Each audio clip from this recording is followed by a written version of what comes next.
Welcome to our channel. Today we how to authorize with Smartsheet with SSO and role setup, full guide step by step clearly.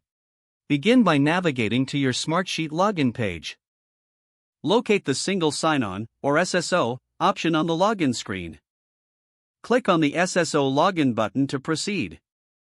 You will be redirected to your organization's SSO provider. Enter your credentials as prompted by the SSO system. After successful authentication, you will be redirected back to Smartsheet. Once logged into Smartsheet, navigate to your account settings.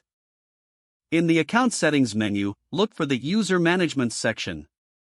Click on the User Management link to access role settings. Here, you will see a list of users currently in your Smartsheet account. To assign roles, select a user from the list. Click on the Edit button next to the selected user's name. A drop-down menu will appear with available role options.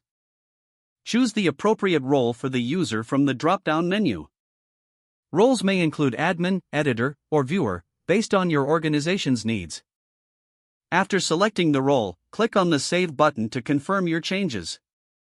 Repeat this process for any other users needing role updates. Once all roles are assigned, inform the users of their access rights. To verify the roles, you can return to the User Management section. Confirm that all assigned roles are accurately reflected in the user list. Your SSO authentication and role setup in Smartsheet is now complete. You are ready to leverage Smartsheet features with your newly configured access and permissions. If the page does not load, refresh the browser or try again in a private or incognito window. Make sure you are using the correct email address, then retype it carefully to avoid small typos.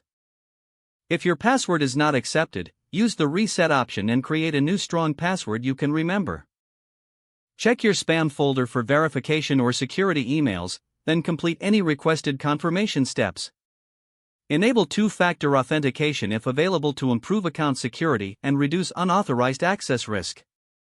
After signing in, review your profile details so your contact information and settings are accurate and current. Don't forget to like this video and subscribe to our channel for more step-by-step tech guides.